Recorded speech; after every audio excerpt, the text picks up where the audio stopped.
A lot has changed from when I first went to school in 1985. So much, in fact, you would never believe it. Some of the first things I remember that are now different were the dusty chalkboards. These often irritated my eyes, especially when the boards were wiped clean when all of us were still in the class. The whiteboards often meant that the teacher had her back to us a lot, which never really held our attention very well. Now, when I take my own children into the classroom, I notice these new interactive whiteboards. They are really fantastic. I mean, really, I love them. No dust, no backs to the students, and whoa, there are so many other amazing things you can do with them too, like watching videos and teaching PowerPoint. Also, in our classroom, back in the day, well, we never had computers. I mean, none. Zero. So, there was absolutely no internet either. In fact, I didn't even have contact with a computer at school until year 10. Whoa, I know, right? What helped me was that my parents had a computer, so I began to learn how to use that. Nowadays, classrooms often have 2 or 3 computers.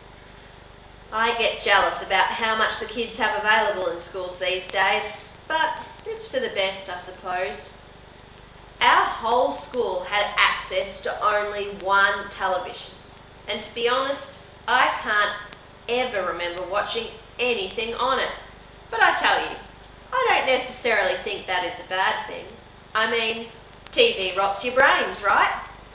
I must say though that I was talking to Barbara Coomer just the other day, and she said that children's television and video viewing, rather than being seen as an evil, can be seen as rich material that early childhood teachers can exploit. Another way of looking at it, I suppose.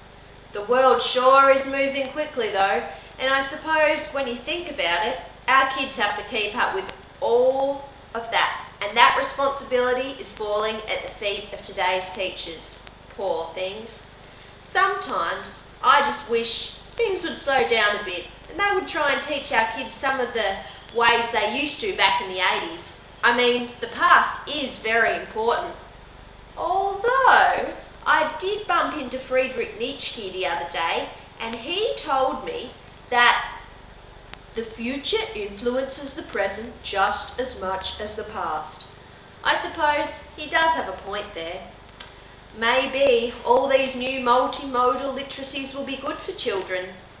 I mean, the kids now have a choice of available technologies. We had nothing like that back in the day. These new multimodal literacies are really transforming the way my children learn, and also the ways in which they are taught. I suppose they really must become proficient in the literacies of ICT if they are going to get through their schooling, if not their life.